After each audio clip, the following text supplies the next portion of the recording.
Good evening, one and all. We welcome you all to the international webinar series on holistic health, well-being, and sustainable development 2022-2023, commemorating Azadi Ka Amrit Mahotsav, nation celebrating 75 years of independence, India's G20 presidency,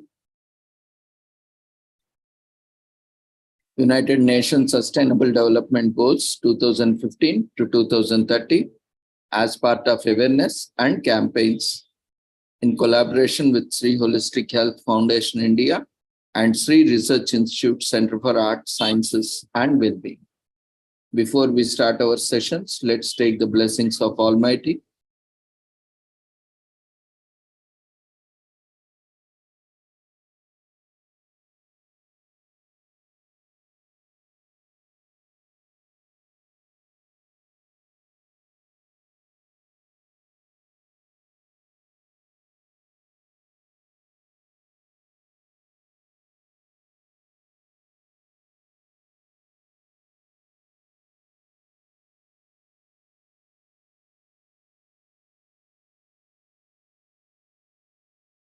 कुरुत्वं कल्याणम् आरोग्यं धनसम्पदः शुभं कुरुत्वं कल्याणम् आरोग्यं धनसम्पदः शत्रुबुद्धिविनाशाय दीपज्योतिर्नमोऽस्तुते दीपज्योतिर्नमोऽस्तुते शुभं कुरुत्वं कल्याणम् आरोग्यं धनसम्पदः शुभं कुरुत्वं कल्याणम् आरोग्यं धनसम्पदः.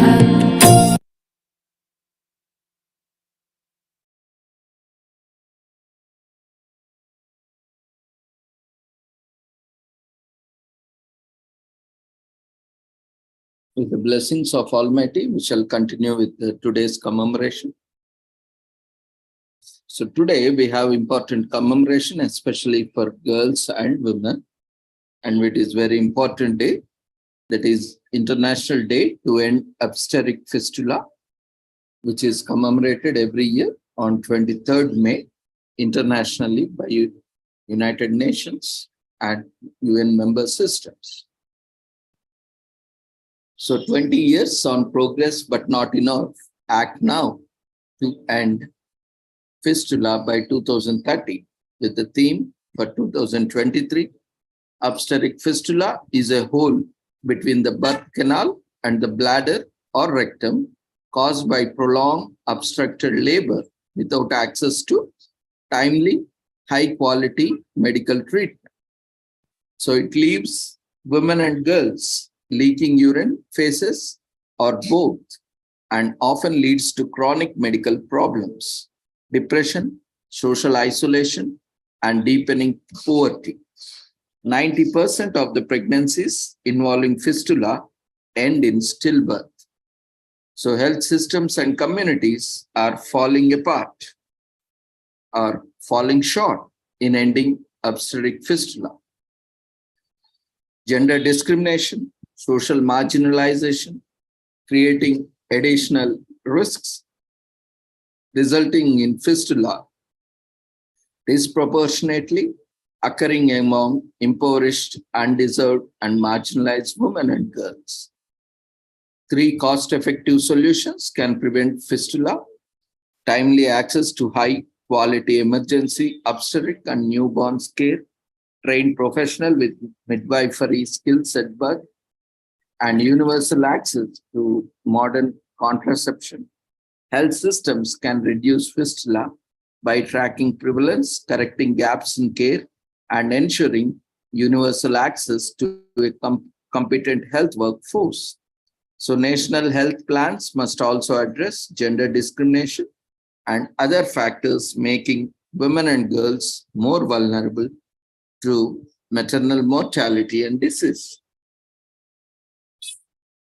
So bold political leadership and investment could eradicate fistula. Ambitious partnerships and scaled-up investments are imperative to ending fistula by 2030, our global target under the Sustainable Development Goals. UNFPA leads the global campaign to end fistula, a drive to transform the lives of vulnerable women and girls. The 20-year-old campaign represents a global commitment to fistula prevention and holistic treatment, including surgical repair and social reintegration and rehabilitation. Despite progress, elimination by 2030 demands accelerated action. Starting now, to that end, the theme for the International Day this year is 20 years on progress, but not enough. Act now to end fistula by 2030.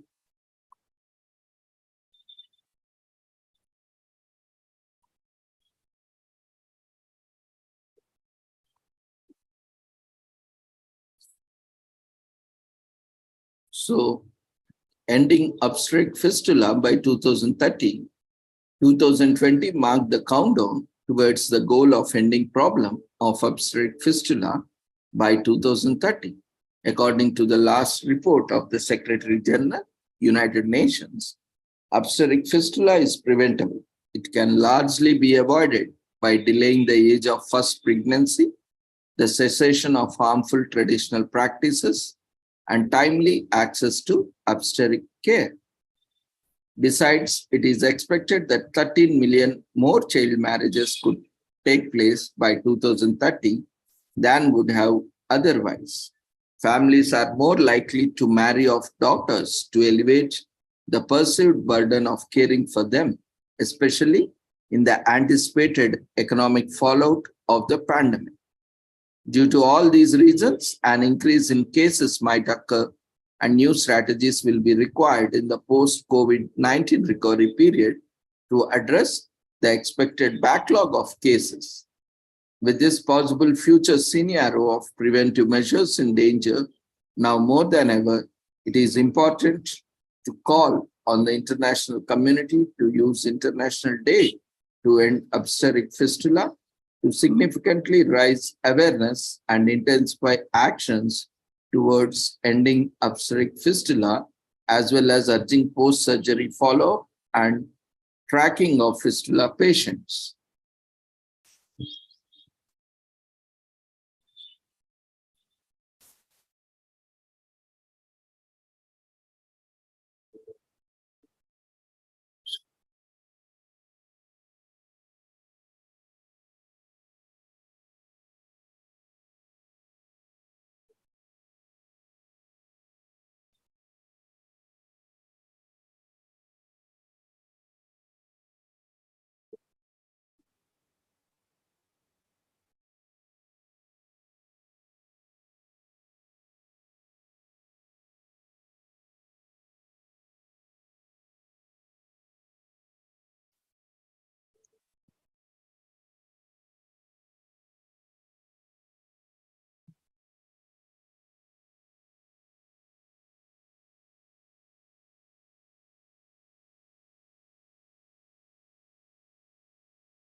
And there are guiding principles for clinical management and program development on obstetric fistula and other forms of female genital fistula. The so-called Orange Manual has long been the only authoritative gold standard guide to the holistic, comprehensive, and bigger picture aspects of eliminating obstetric fistula, including programming, policy prevention, treatment, social integration, and much more. The original 2006 version of the manual is widely used with the latest evidence, strategies, tools, and resources. So let's know more about this obstetric fistula.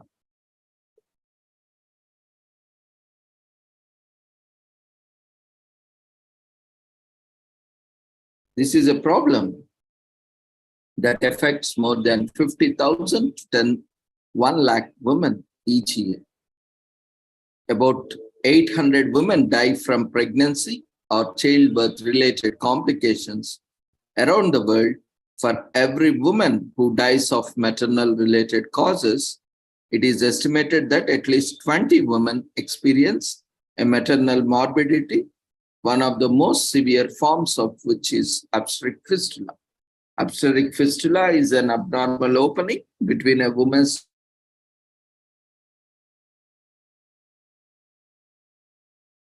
labor without treatment. Between 50,000 to 1 lakh new cases develop worldwide each year.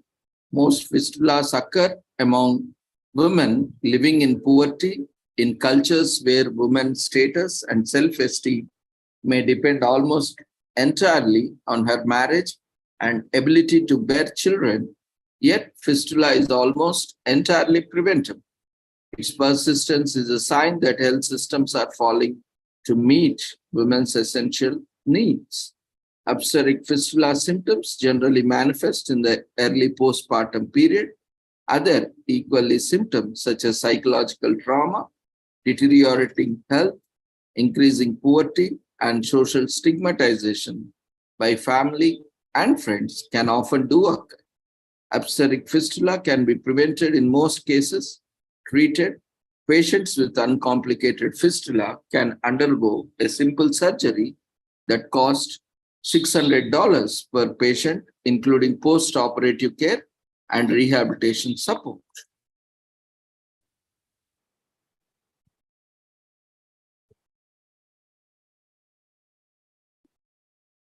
Let's watch a short video.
Hope you could decipher the message in the video.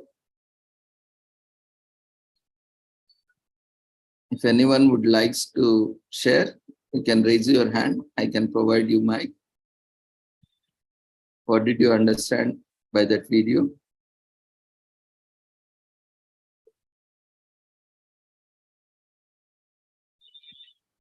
It's about putting an end to the silence story.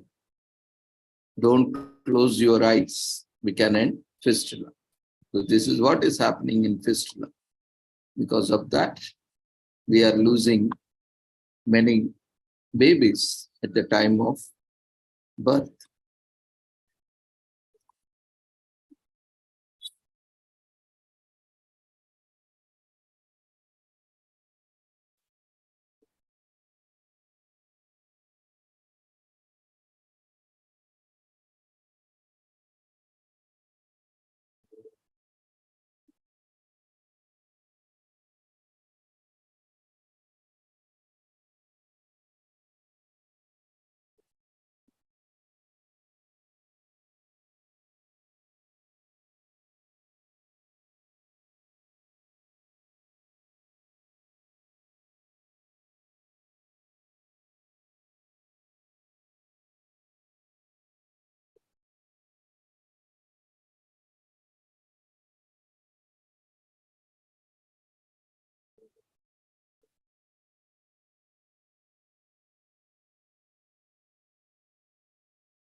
Let's watch one more story.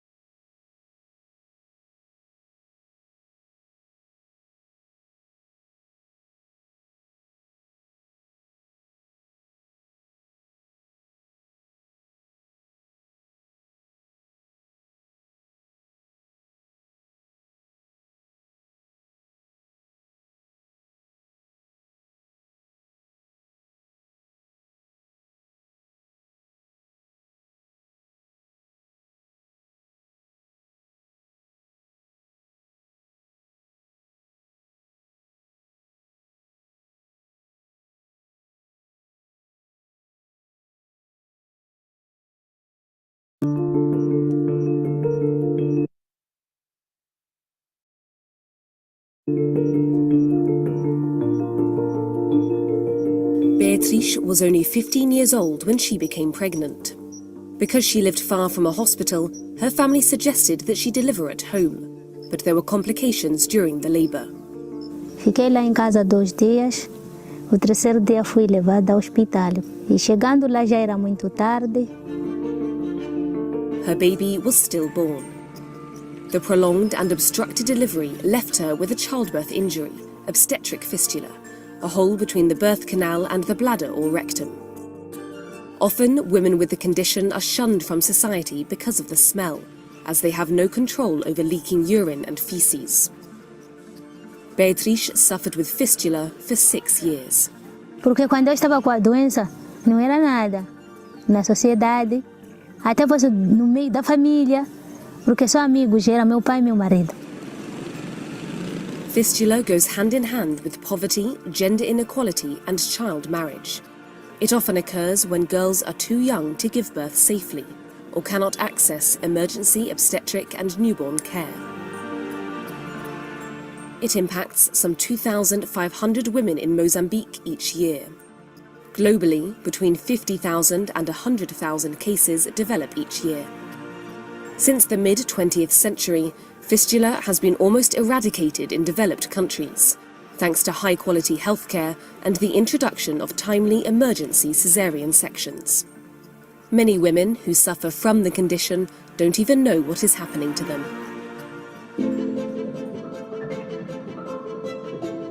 Albertina is an activist who spreads the word about fistula through radio and community talks, destigmatizing it and helping women to recognize that the symptoms can often be successfully treated with surgery.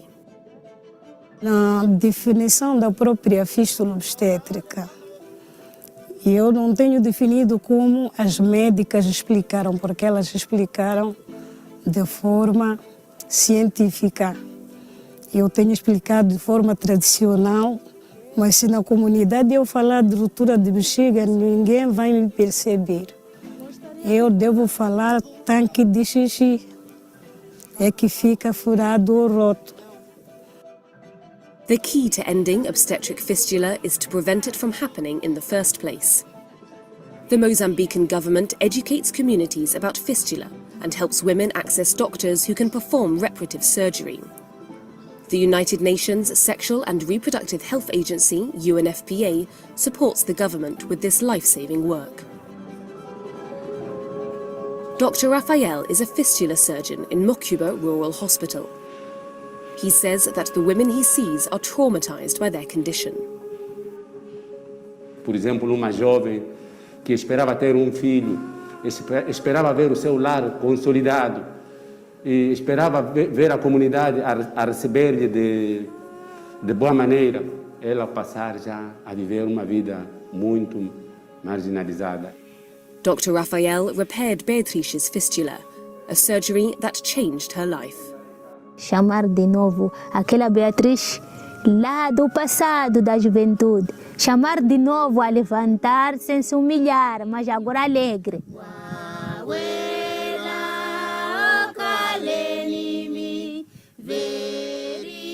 The government also reintegrates fistula survivors into society. Survivors are offered counselling to gain the confidence to face their community again, and training so they can re-enter the job market with new skills. Beatrice now runs a shop in her village and has become financially independent. Through her business, she's installed electricity in her home and expanded her farm. She's also become an activist and fistula champion, raising awareness about the condition so that other women can seek support and treatment and live the lives they truly deserve.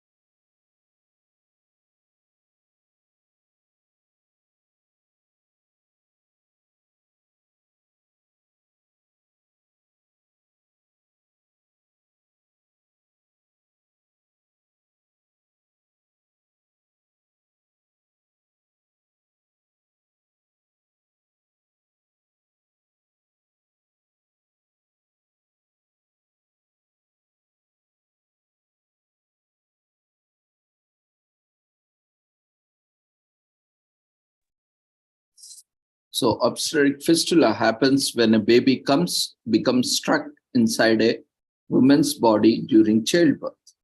This results in a devastating injury. A hole forms between the birth canal and the bladder and or rectum, resulting in uncontrollable leaking of urine and feces. So fistula deeply affects a woman's life.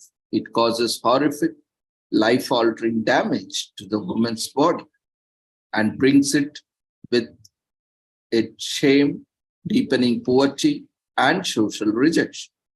90% of the pregnancies in which the woman develops fistula result in stillbirth.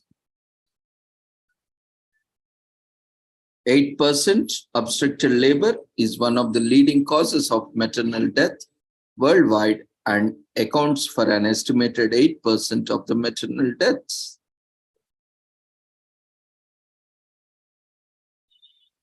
Around 5 lakh women and girls are estimated to be living with fistula globally.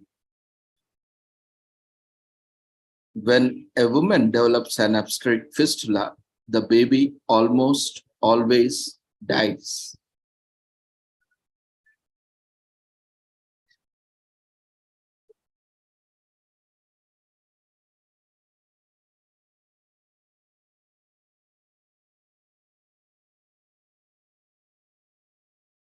So in 2003, UNFPA and its partners launched a campaign, a global campaign to end fistula in line with the international targets to improve maternal and newborn health and with the goal of making obstetric fistula as rare in developing countries as in the developed world.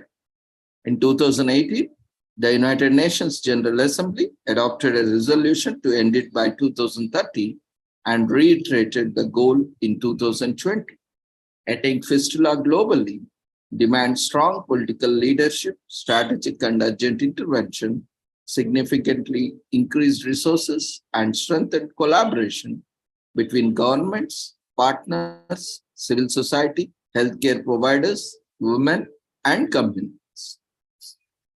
Since its inception, the campaign has helped restore the health, the dignity, sense of self-worth, and agency of more than 1 lakh of the world's poorest and marginalized women and girls by repairing fistulates and providing rehabilitation and reintegration services and support. In 2017, the campaign to end fistula received the Women's Empowerment Award from the United Nations Federal Credit Union, UNFCA Foundation for its efforts.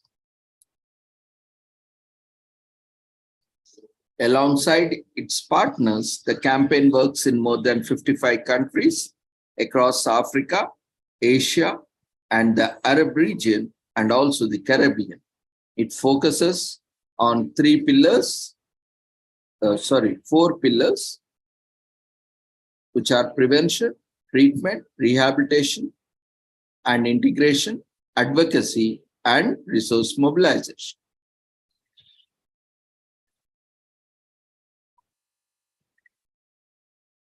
So, the most effective way to prevent fistula is to ensure universal access to timely, quality maternal health care services, including family planning, skilled birth attendants, and emergency obstetric and newborn care. Prevention also entails tackling underlying social, economic, and gender inequalities to empower women and girls, enhance their life opportunities, and delay marriage as well as pregnancy. While prevention is ideal, all women and girls with fistula deserve to be treated with dignity as a human right. The average cost of fistula treatment, including surgery, post-operative care, and rehabilitation support, is approximately $600. The campaign supports all areas of treatment, from training and mentoring of all doctors in fistula surgery to equipping and upgrading fistula centers. Treatment goes beyond the physical. Many patients, especially those who have lived with the condition for years, need emotional, economic, social, and medical support to fully recover from their ordeal. The campaign provides counseling, skills training, and other rehabilitative services to empower them after the surgery.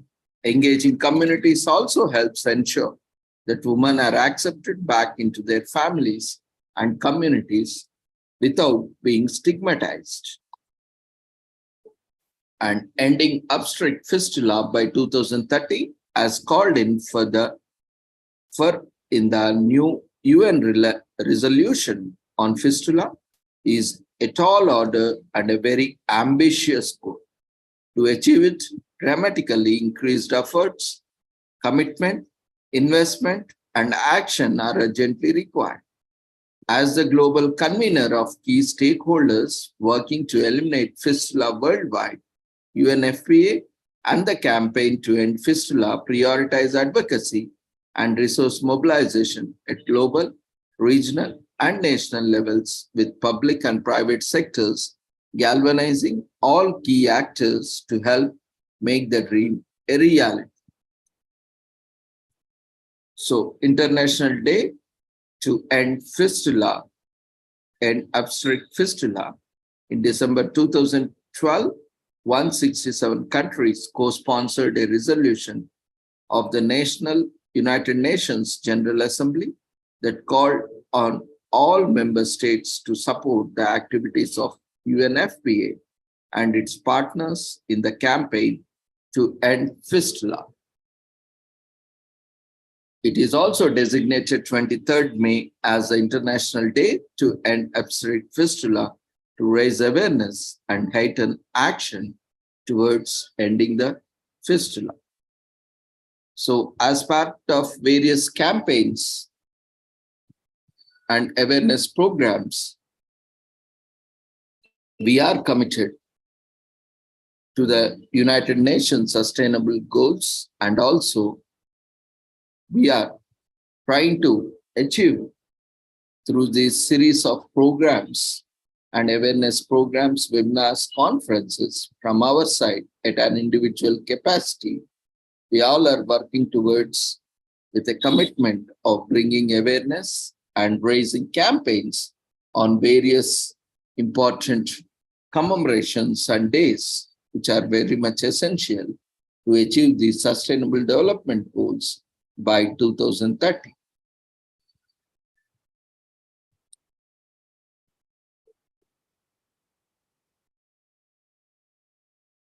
So, as part of the campaign, the poor are the most vulnerable to developing an obstetric fistula, a hole in the birth canal, as a result of prolonged obstructed labor, because they live too far from health facilities or cannot afford high-quality medical care during a complicated delivery.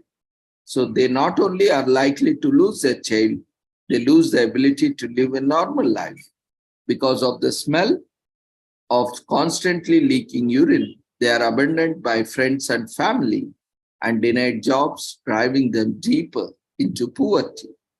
But obstetric fistula is preventable with timely skilled care and largely treatable with reconstructive surgery. So you can help change a woman's life by giving her back her future. Women who have had successful repairs are transformed physically and emotionally and no longer outcasts in the society, but survivors emerging from the shadows of stigma and shame. They can have a second chance of life where there once was despair, dignity, and where there was once helplessness and hope. So there are several ways to build awareness and campaigns and support in our communities for this critical neglected issue is through making a donation to the related NGOs working to bring awareness and also helping patients in bringing on these various reconstructive surgeries and providing them with financial assistance and also pre and post surgical procedures. Raise your voice. On this day, let's come together and raise our voice for the advocacy of ending this fistula.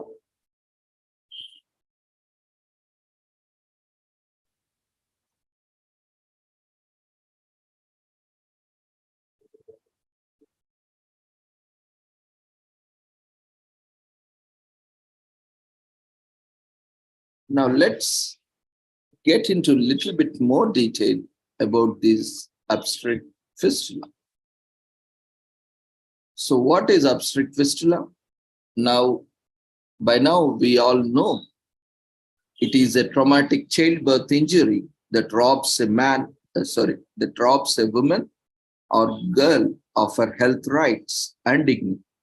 It is a hole between the birth canal and the bladder that causes uncontrollable urinary incontinence. A hole between the birth canal and the rectum causes feces or urine to leak. Why it happens? We have seen prolonged obstructed labor during childbirth, the sustained pressure of a baby's head against a mother pelvis cuts off blood supply, causing tissue to die and fall away. The hole left is called fistula. Obstetric fistula accounts for 8% of the maternal deaths and 90% of the cases result in stillbirth. Then who it affects and where it happens?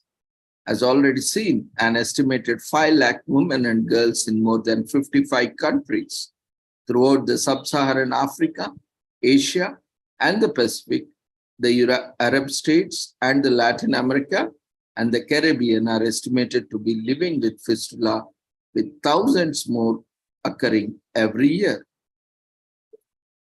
Now let's look at different types of fistula or obstetric fistula.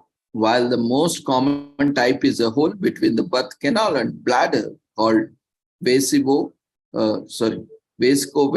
fistula, and other types include rectovaginal fistula, that is hole between birth canal and the rectum, urethrovaginal fistula, hole between birth canal and urethra, carries urine from bladder out of the body, urethrovaginal fistula, hole between the birth canal ureterus, carrying urine to bladder and birth canal, and vesicouterine fistula, hole between the bladder and uterus.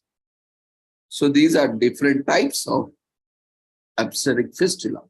Some fistulas are caused during gynecological procedures like hysterectomy and cesarean sections due to substandard healthcare and inadequate surgical skills, training, competence by health professionals and doctors and other midwives involved in the deliveries. So these are called iatrogenic fistulas. Traumatic fistulas are caused by sexual violence, especially in conflict areas. The destruction of vagina is considered a war injury. And there are various physical, social, and psychological consequences of fistula, and these are devastating. The lives of the women with the condition are defined by lifelong physical and emotional suffering. The condition that can lead to infections, ulcerations, kidney disease, painful sores, infertility, and death. The smell from constant leakage isolates women who are often shamed and stigmatized, abandoned by their friends and families, and abstracted by their communities. They suffer from depression and suicidal thoughts and other mental health issues, denied livelihood opportunities, and they are driven deeper into poverty and vulnerability. Young girls are particularly vulnerable to the fistula.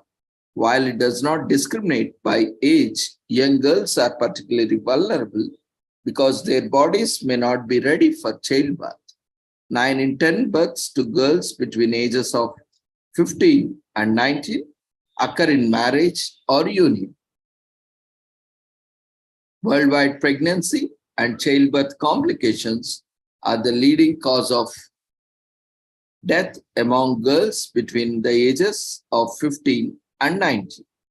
It's just one more reason UNFPA works to eradicate the harmful practice of child and marriage. Fistula is rooted in poverty and gender inequality.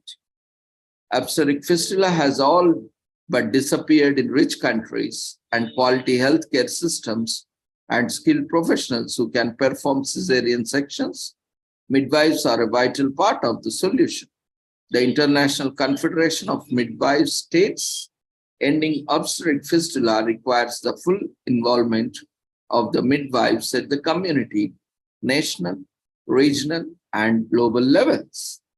Apart from lack of quality health services, poverty is a major social risk because it is associated with early marriage and malnutrition. Childbearing before the pelvis is fully developed, as well as malnutrition, small stature, and generally poor health conditions are contributing physiological factors to obstructed labor. However, older women who have already had babies are at risk as well. In addition, because of gender inequality in many communities, women don't have the autonomy or agency to decide when to start having children or where to give birth. Fistula is treatable, but perhaps even more important, it's largely preventable. Up to 95% of the fistulas can be closed with surgery. A surgical repair costs $600, as already mentioned, well beyond the reach of most women with fistula. If they are even aware of the exact medical conditions they have and the treatment exists, though through its assistance to countries and campaigns to end fistula, UNFPA has supported more than 121,000 life-changing repairs since 2003 and trained thousands of health workers to prevent and treat fistula. But before reaching the treatment stage, focus should be on prevention.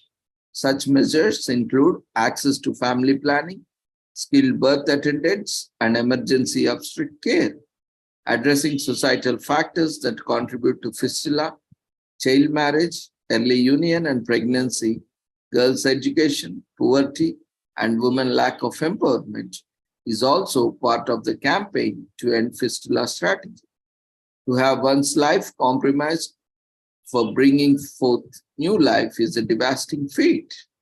But with awareness and will, the goal of eradicating the condition by 2030 is achievable.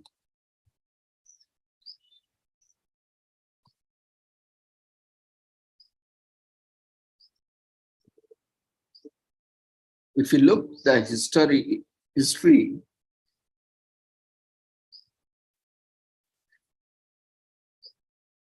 childbirth was typically a home affair, and with midwives assisting during the birth process. It wasn't until 1920s that hospital births became more common in US. However, the process involved questionable methods such as using forceps and anesthesia.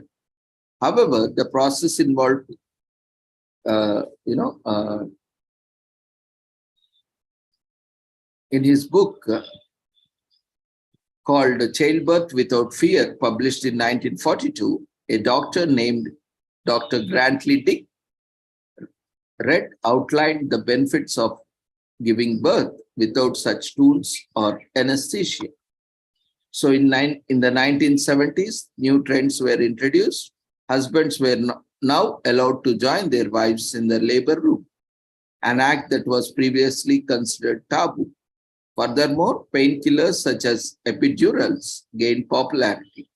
Water births and breathing work also became popular. Later, around early 2000s, C-sections became an alternative to vaginal birth and accounted for a third of deliveries. Today, childbirth is less life-threatening and safer. Thanks to the improvements in the medicine, nevertheless, problems such as obstetric fistula still need to be tackled and eliminated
So since 1853, when chloroform gains popularity, women begins using chloroform during labor.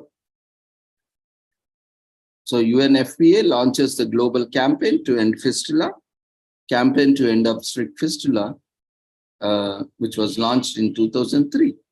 The United Nations announces its plans to observe International Day to End Obstetric Fistula in 2012. And since 2030, International Day to End Obstetric Fistula, the UN begins observing International Day to End Obstetric Fistula on May 20th.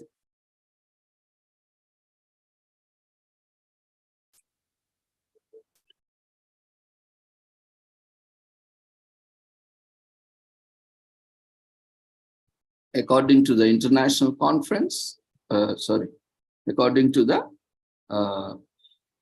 International Continence Society, ICS, there are 5 types of fistulas between the bladder and the vagina, between the urethra and the vagina, between the rectum and the vagina, and between the kidney tubes and the vagina, and between the bladder and the womb, as already discussed. And the most common occurrence of obstetric fistula is in poorer countries like Africa and Asia. There are few things that will help stop obstetric fistula worldwide, including ensuring access to reproductive health services, eliminating gender-based inequalities, socially and economically, preventing child marriage, and children, and promoting education and human rights. So more awareness need to be spread about obstetric fistula, as it is a topic most people little know. So let's take time to spread awareness within the circle about the ways to prevent obstetric fistula. And apart from financial donations, most people suffering from obstetric fistula suffer from stigmatization. So pledge to lend support, whether emotional or otherwise, to anyone who might be battling this condition. So babies can't produce tears until they are 2 weeks old. However, some babies take longer to produce real tears. So babies don't have actually kneecaps until they are 6 months old. And while adults have 206 bones, newborns have 300 bones, which later merge into 206 bones. As the babies are born, they can recognize their mother, voice, and smell. Statistically, only 5% of babies are born on their due dates. 50% are born within a week of due date, and 90% within 2 weeks. So women and obstetric fistula are often stigmatized and shamed. However, awareness is likely to foster sympathy for victims.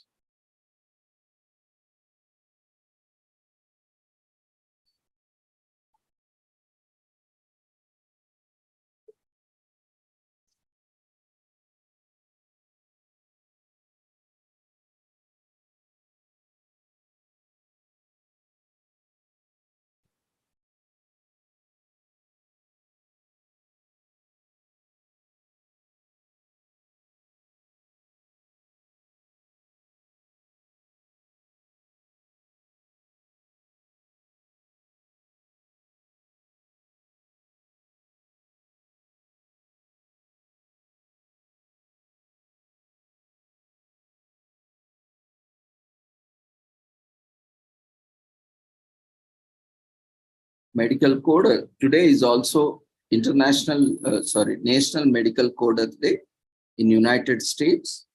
It is a holiday. It is a commemoration to celebrate the work and dedication of medical coders worldwide. Coders are committed to the analysis and classification of medical data. The information gathered by medical coders is used by companies, organizations, or even the government because it is essential to improve healthcare management systems. Medical coders are professionals who analyze and classify different types of medical data using various forms of code. And data is then shared with healthcare providers, government facilities, and international agencies to be applied in research, studies, and constant improvement of the services they provide. By using standardized coding, medical coders provide reliable data across various other reports published on different dates. So to arrange the best reports, medical coders have a vast knowledge of anatomy, medical terminology, and even legal aspects of the healthcare industry, as well as a good management of the computer or paper-based data. These professionals can work by following three fundamentals: abstraction, assignment, and review. First, the coder goes through the patient medical history, then transforms it all into code, and finally reviews it all, checking to see if the information collected and coded is relevant to the report's final goal. Medical coders go from trainee or entry level to nosologists, experts in the area with knowledge in more than one type of classification. In the United States, some courses provide certificates, degrees, and diplomas for medical coding.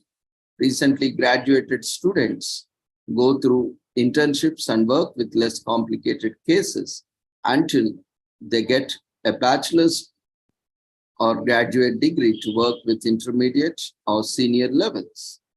So the World Health Organization publishes standards for morbidity reporting for the world, APA, in 1949, and the diagnostic categories in mental health. APA releases the first manual for the diagnosis of mental disorders. The endorsement of ICD-11, World Health Organization declares the latest version of the ICD-11 as a guide for death and diseases recordings in 2019. So revision of DSM completes and updates clinical codes in mental health in 2022. So the main task a medical coder has to analyze and classify medical data by using standardized codes. As a medical coder, you don't necessarily have to work in a hospital. You can work entirely from the comfort of the home. If the coder works in a hospital or healthy facility that requires them to wear scrubs, they do. However, it is not required in most work conditions. If you name a medical coder, then you can thank him for his service or her service. They will surely appreciate the gesture. It's okay to not to know much about the work of medical coders. This is a great day to try to learn more.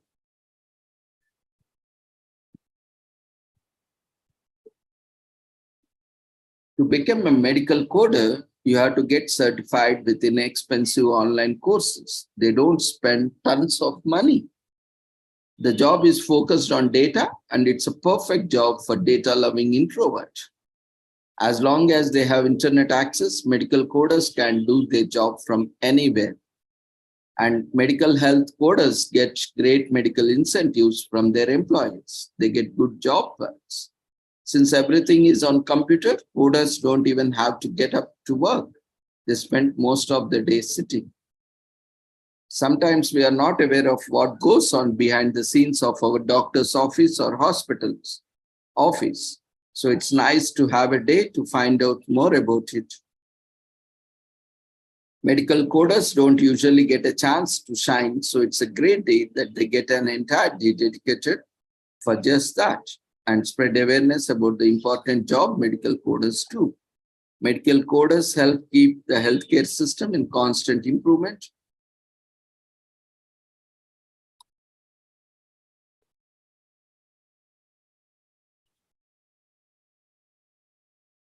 Today is also commemorated as World Crons and Colitis Day.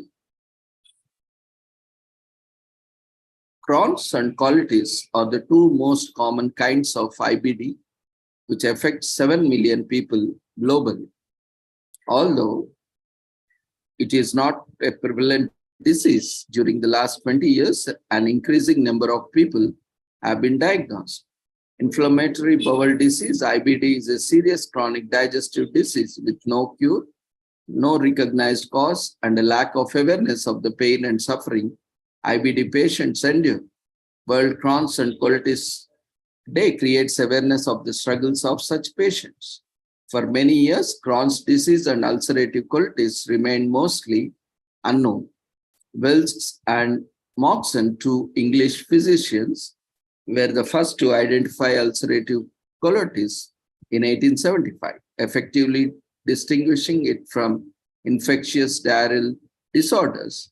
They were accounts of an illness that had symptoms similarly to ulcerative colitis before the Civil War. It wasn't until 1875 that it was identified as a distinct illness. In 1956, Susan Rosenthal began experiencing terrible gastrointestinal troubles. Doctors had no idea what was wrong with her for years and has even misdiagnosed her. After being moved by Susan's experience, the Rosenthals began exploring methods to fund Crohn's and colitis research in 1960s. The National Foundation for Colitis and Colitis was created on September 12, 1967 by the Rosenthals, the Models, and Dr. Henry Janowitz to address the issue of Crohn's and colitis. It wasn't until 1932 that three doctors, Burrill Crohn, Leon Ginsberg, and Gordon D. Oppenmeier described Crohn's disease for the first time. Intestinal tuberculosis was assumed to be only disease affecting the small intestine at the time. These doctors gathered information from 14 patients who had abdominal cramps, diarrhea, fever, and weight loss, and discovered that the symptoms were not caused by the tuberculosis or any other known illness. They defined a novel disease entity named regional colitis at first, and then Crohn's disease subsequently. IBD was poorly understood for many years after two diseases were discovered, and a little study was performed into the causes, treatments of Crohn's and colitis, and let alone a hunt for remedies. So the first description of ulcerative colitis was given by Sir Sam Wells, who is the first physician to use the phrase ulcerative colitis to describe a condition comparable to what is not known as UC, 1859, since the Scottish surgeon Thomas Kennedy Daisel publishes the first series of Crohn's disease cases in British Medical Journal since 1930. Surgical interventions for UC became more standardized since 1930. And in 1932, CD is acknowledged as a distinct entity from colitis since 1932. National Colitis and Colitis Foundation was created in 1967. So many of the IBD groups associated with World's Crohn and Colitis Day, we have also recently seen one of the IBD disease because it's an umbrella term for various bowel diseases. And purple ribbon is a symbol of awareness and support for persons living with IBD. So although both Crohn's disease and ulcerative colitis are chronic diseases, ulcerative colitis may be deemed worse because persons with ulcerative colitis may need surgery. People over the age of 50 who require surgery have a higher risk of dying as a result of colitis-related post-operative complications. In the past, it was estimated that 10% of all CD patients would develop a permanent stoma, and 30% of the 30% to 50% of the patients with complex perineal CD would develop a permanent stoma. Anti-TNF therapy could reduce the likelihood of stoma by promoting remission and eliminating the need for a stoma. So most IBD illness are tagged as invincible illness, helps spread awareness through social media about Crohn and colitis. If you suffer from either of one of these illnesses and are comfortable enough to share your story, how you effectively live in a healthy lifestyle. So this story matters.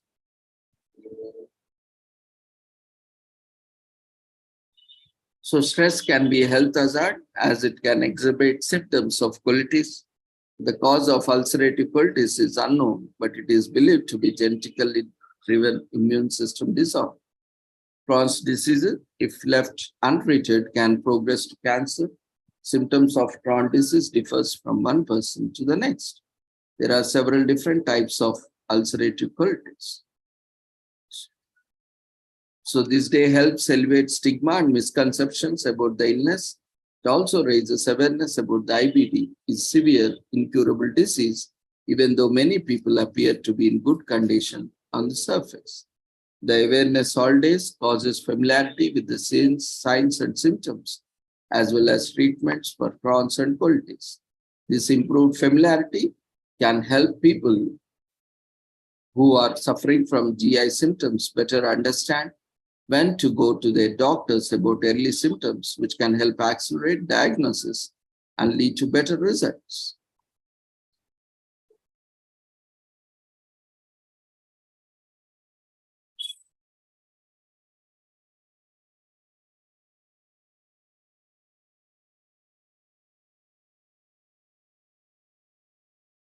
Today is also commemorated as National Taffy Day in US, which is a favorite sweet and chewy sweet,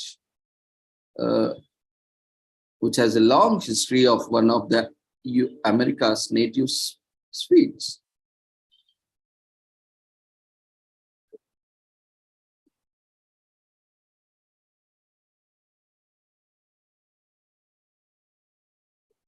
Today is also commemorated as Guru Arjan Dev Ji, Shahidi Divas.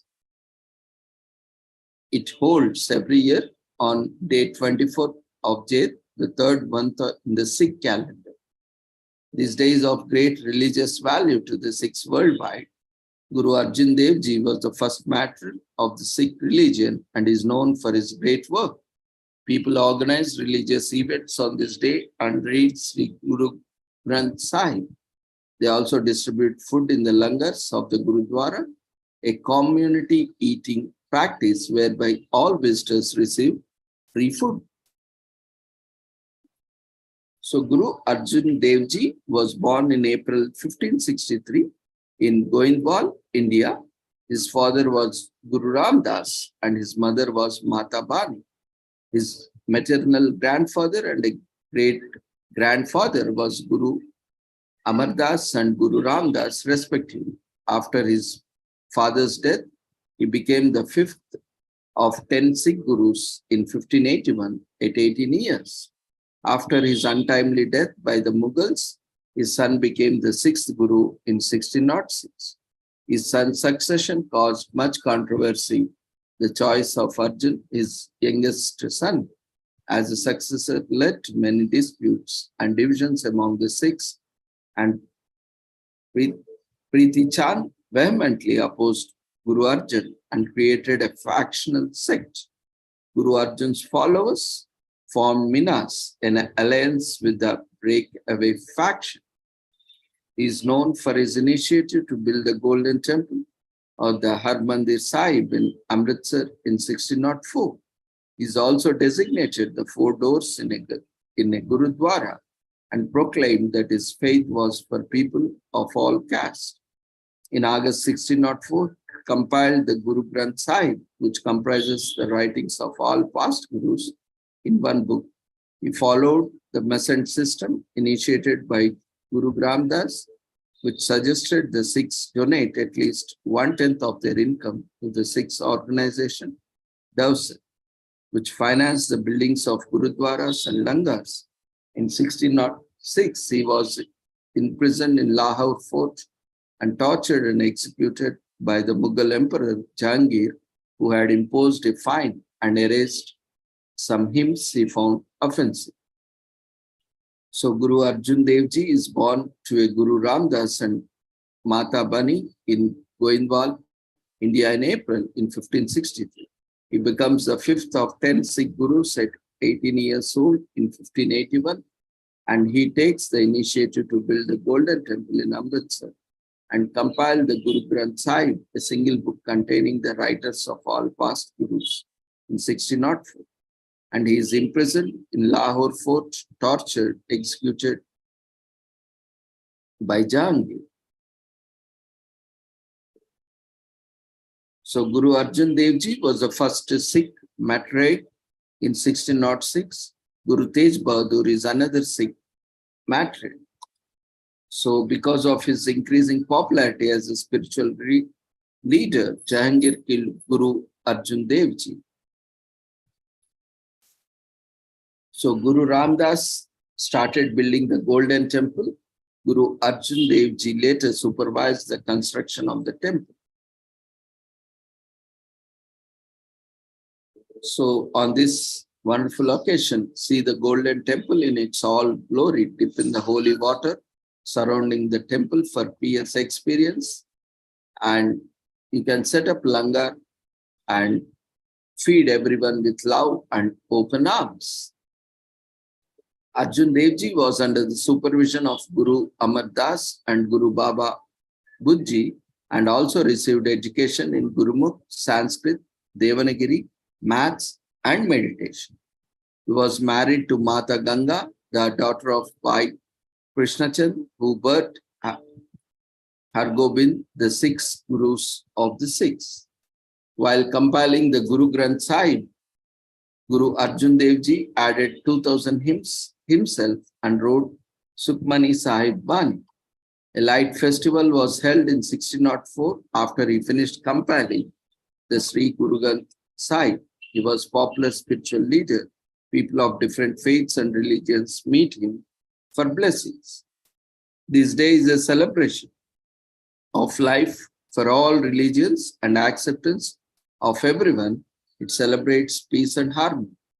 It commemorates Sri Guru Arjan Dev Ji and his work. It also celebrates his noble life and dedication to a cause.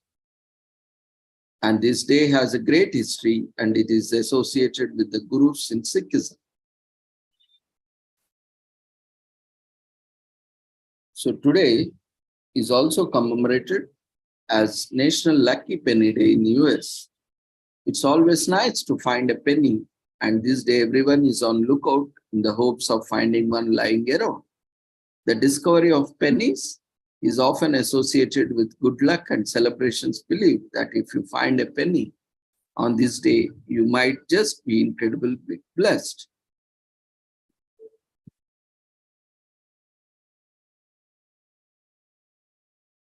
A penny is usually the smallest unit of currency in many countries, like pice in India.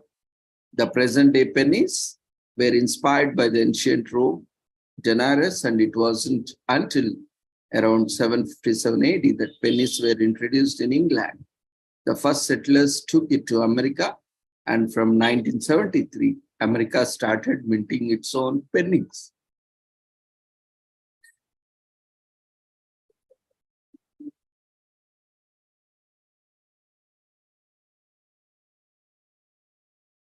So as we have pice here, and like 100 pice is 1 rupee, in US we have cents.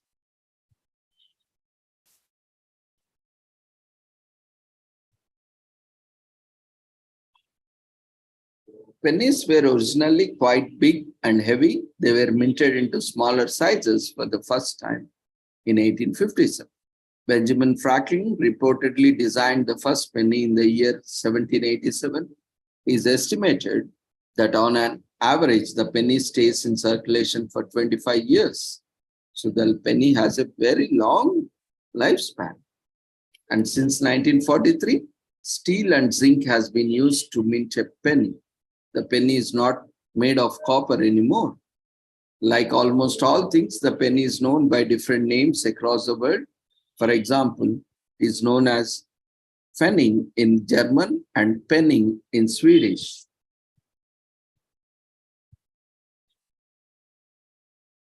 And finally, we are coming to our last and favorite commemoration of the day. Today is World Turtle Day.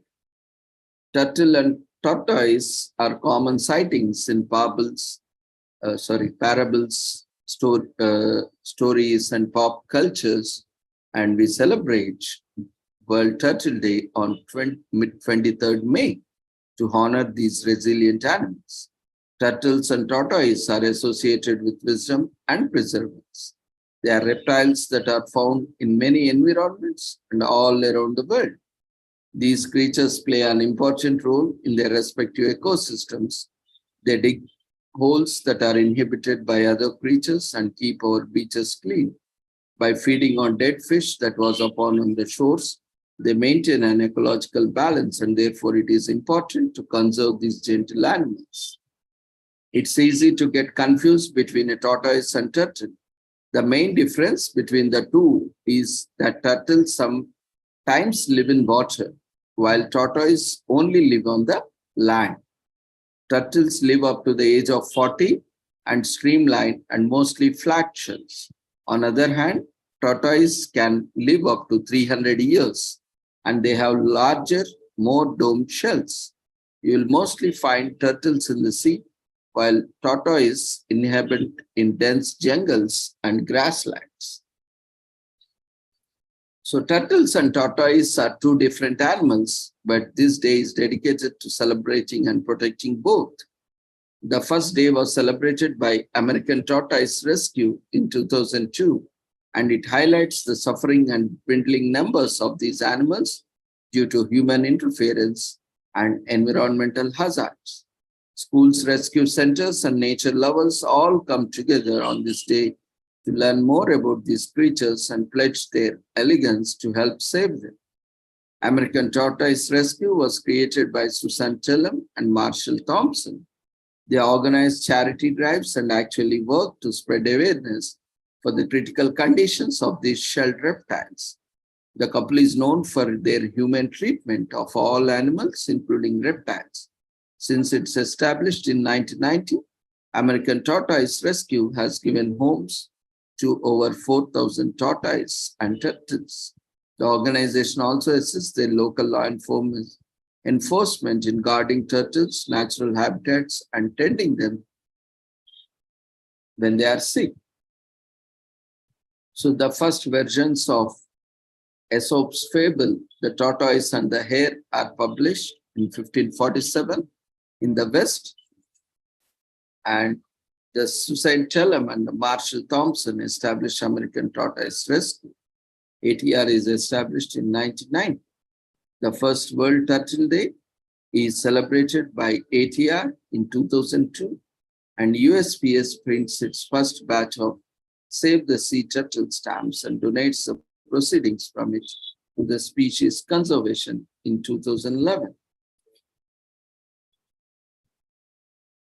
According to Hinduism, the turtle god is Kurma, one of the incarnations of Lord Mahavishnu. So this day is celebrated to increase awareness about these creatures and ensure their protection. Adopt a turtle or tortoise from the rescue shelter. These creatures make hassle-free pets. They do not need much attention and are perfect pets for young children. So otherwise, you can also donate to local tortoise conservation centers as well as American Tortoise Rescue. But be cautioned that in India, tortoise, those are in natural habitat. These natural species are declared as endangered. So even if you sell a tortoise or buy a tortoise, 1,000 rupees fine is levied on both the buyer as well as seller. Though illegally, many turtles are captured and stored, especially these star turtles are believed to bring good luck, and we see in mostly all the rich people or the high elite society people, celebrities, you find these star tortoise in their homes. So it is illegal because as they are in the endangered list, these native turtles and tortoise of Indian origin, especially in India, are endangered. So you are not supposed to buy or keep them in your homes or habitats. But We have red and green turtles, which are purely, in aquariums. They are sold. They are bred in natural, artificial habitats. So those, if you need a turtle in India, especially, those are the turtles where you can grow in your aquariums. It is not generally recommended in aquariums because they are very strong, and as they grow up, they can break the aquariums unless and until these aquariums are built for reptiles like tortoise or turtles. We have seen the difference between turtles and tortoise. Tortoise can live. Tortoise are good if you don't want to keep them in aquariums. So they can occasionally go for this, bathing and other things whenever they feel like. So tortoise is a good option. But if you are opting for a turtle, then you need to build a special reptile tank, turtle tank, which the aquarium shops or the these centers provide, with a very good density of glass, thickness of glass, so that it doesn't break the glass. So volunteer, again, they need a lot of care, especially these captive tortoise have respiratory problems, and they have solomia, a disease, a bacteria, a virus. But most of the time, they are safe to be handled. In rare cases only, there are certain things that need to be managed. Otherwise, they are wonderful animals if you care for them. But as already mentioned, it's a caution. Do not buy or do not sell any native species, as they are already in the endangered list. And moreover, by not taking proper care, will also cause the death of the turtle or tortoise of native species.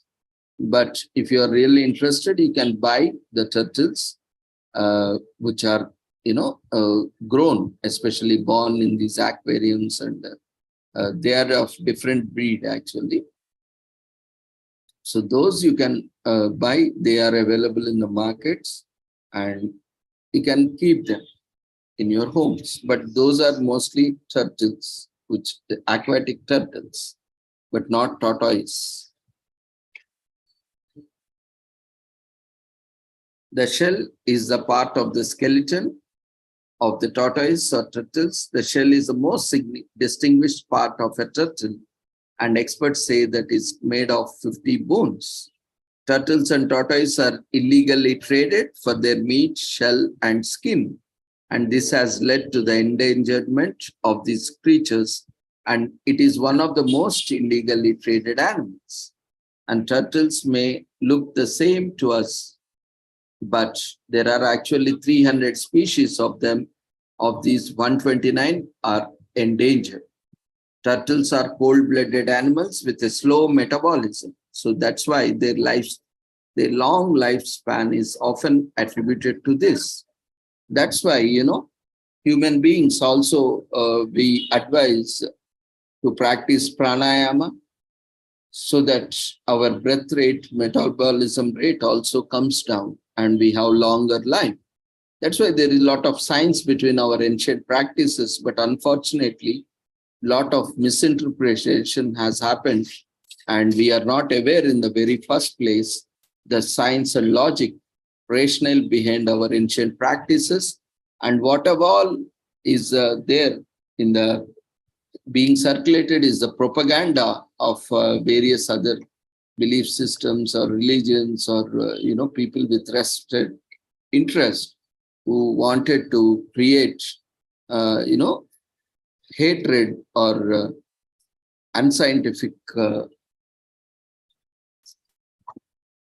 and a kind of propaganda to blame or dishonor these ancient scriptures and knowledge systems.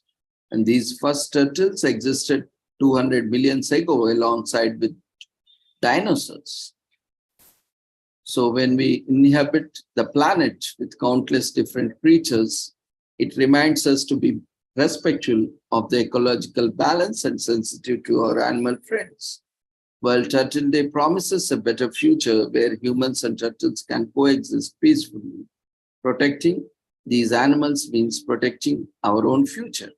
So animal lovers look forward to this day to do their bit for the conservation of turtles and tortoise. It's a great day to volunteer and raise awareness and donate. So with this, we shall end the commemorations. So thank you everyone for joining us. We request everyone to quickly fill in the feedback form. Those who have not registered for today's webinar, we request everyone to register after you fill up the feedback form. It is mandatory.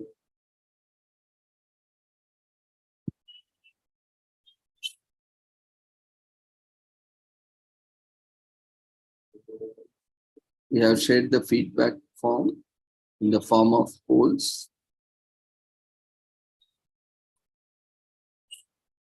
And registration link has been shared in the chat box. First, you can fill up the feedback form. And you can keep open the registration link, which is same for all regular normal days for this international webinar series. Don't worry about the certificates. Whenever they are updated, you can download them.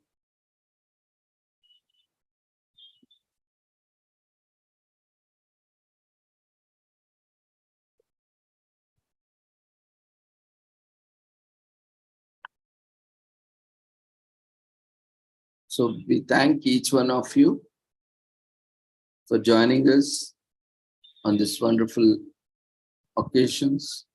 Daily, we are learning more new things, which we might already know in a little bit of them, learning more in detail. Or those who doesn't know,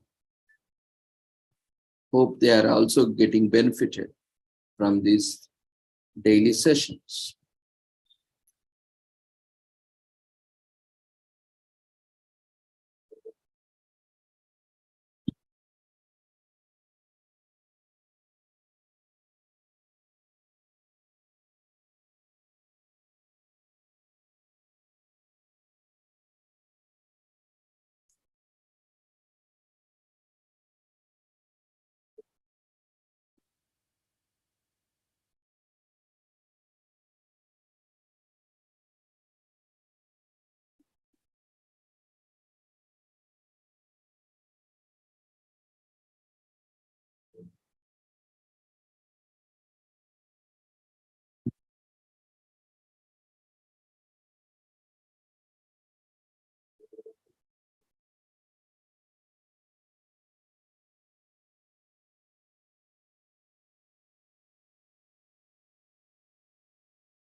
So thank you, everyone. See you all tomorrow. Take care. Good night. Before you leave, quickly fill up the feedback form.